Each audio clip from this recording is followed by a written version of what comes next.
Welcome to my channel. నా channel కనుక మీరు ఇంకా సబ్స్క్రైబ్ చేసుకోకపోయినట్టయితే ప్లీజ్ సబ్స్క్రైబ్. ఈరోజు మనం ఈ వీడియోలో 14 మే 2025 అంటే బుధవారం రోజు స్టాక్ మార్కెట్ ఏ విధంగా ఉండబోతుంది అనే ప్రిడిక్షన్ వీడియోని మనం చూద్దాం. అసలు బుధవారం రోజు ఓవరాల్గా స్టాక్ మార్కెట్ ట్రెండ్ ఎలా ఉండబోతుంది అనేది తెలుసుకునే ముందుగా ప్రీ మార్కెట్ సెషన్ గురించి మనం ప్రిడిక్ట్ చేయాలి అంటే అంతకన్నా ముందు రోజు అంటే Tuesday American stock market Nasdaq mixed ట్రెండ్గా మూవ్ అయ్యే అవకాశం ఉంది. అందులో ఎక్కువగా నెగిటివ్గానే ట్రెండ్ అయ్యే అవకాశం ఉంది. అలాగే ఇక నెక్స్ట్ రోజు అంటే వెన్స్డే మార్నింగ్ టైము ఒక నెగిటివ్ ట్రెండ్ని చూపించే అవకాశం ఉంది. ఏషియన్ మార్కెట్స్ ఒక నెగిటివ్ మూవ్మెంట్ని చూపించే అవకాశం ఉంది. సో అలాంటి నెగిటివ్ ట్రెండ్ బిగినింగ్ మనకు దొరికిన తర్వాత మన మార్కెట్ ఓవరాల్ ట్రెండ్ మనం చూడాలి అంటే అది నెగిటివ్గా ట్రెండ్ అయ్యే అవకాశం ఉంది. అలాగే సేమ్ బ్యాంక్ నిఫ్టీ కూడా నెగిటివ్గానే ట్రెండ్ అయ్యే అవకాశం ఉంది. నిఫ్టీ ఐటీ మాత్రం కొంతవరకు పాజిటివ్గా ట్రెండ్ అయ్యే అవకాశం ఉంది. ఇక మనం ఇంట్రాడే స్టాక్ సెలెక్షన్ విషయంలో భాగంగా ముందుగా మనం గెయినర్స్ విషయం చూడాలి అంటే ఏవైతే స్టీల్స్ ఐటీ స్టాక్స్ మంచిగా గెయిన్ అయ్యే అవకాశం ఉంది. అలాగే ఇంకా సిగరెట్ కంపెనీల స్టాక్స్, స్పిరిట్స్ అండ్ బ్రూవరీస్కి సంబంధించిన కంపెనీల స్టాక్స్, కమ్యూనికేషన్ సెక్టర్ స్టాక్స్, వాటిని బేస్ చేసుకుని పనిచేసే cell phone towers, cables, internet services providers ఇలాంటి వాటి స్టాక్స్, మీడియా అండ్ టెలివిజన్ ఛానల్స్కి సంబంధించిన కంపెనీల స్టాక్స్ ఇవన్నీ కూడా మంచిగా గెయిన్ అయ్యే అవకాశం ఉంది.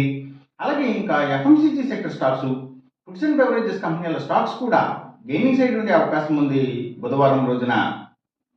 ఇక మనం ఇంట్రాడే లూజర్స్ విషయం చూడాలి అంటే ఏవైతే Nifty automobile sector stocks, power and ఎనర్జీకి సంబంధించిన అన్ని కంపెనీల stocks, tours and travels, logistics supplies, imports and ఎక్స్పోర్ట్స్కి సంబంధించిన కంపెనీల stocks, real estate sector stocks ప్రత్యేకించి ల్యాండ్స్తో డీల్ చేసే కంపెనీల స్టాక్స్, సిమెంట్స్ కంపెనీల స్టాక్స్, ఆయిల్ అండ్ న్యాచురల్ గ్యాస్కి సంబంధించిన కంపెనీల స్టాక్స్, పెట్రోకెమికల్స్ స్టాక్స్, అలాగే నిఫ్టీ ఫార్మా సెక్టర్ స్టాక్స్ ఇవన్నీ కూడా నెగిటివ్గా ట్రెండ్ అయ్యే అవకాశం ఉంది. అలాగే ఇంకా seeds, seaports and harbours, ayurvedic medicines తయారు చేసే కంపెనీల స్టాక్స్, అగ్రికల్చర్కి సంబంధించిన అన్ని కంపెనీల స్టాక్స్ కూడా నెగిటివ్గానే ట్రెండ్ అయ్యే అవకాశం ఉంది.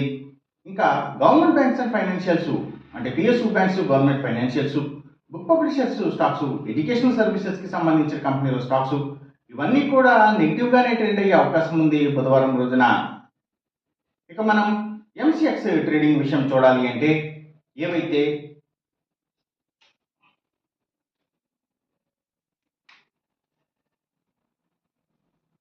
సిల్వర్ ప్రైసెస్, అలాగే crude oil and natural gases prices,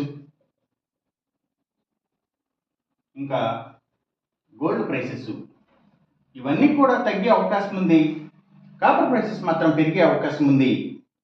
ఈ చెప్పిన రిజల్ట్స్కి ఏమాత్రం వ్యతిరేకంగా జరుగుతున్నట్టు మీకు అనిపించినా సరే ఇమ్మీడియట్గా మీ బెట్ల నుంచి వెనక్కి వచ్చేసేయండి. ఇది కేవలం ఒక ఆస్ట్రాలజికల్ ప్రిడిక్షన్ మాత్రమే, దయచేసి గమనించండి. అలాగే ఈ వీడియో కనుక మీకు నచ్చినట్టయితే నా ఛానల్ని సబ్స్క్రైబ్ చేయండి. అందరికీ ఈ వీడియోని షేర్ చేయండి, లైక్ చేయండి. Thank you for watching.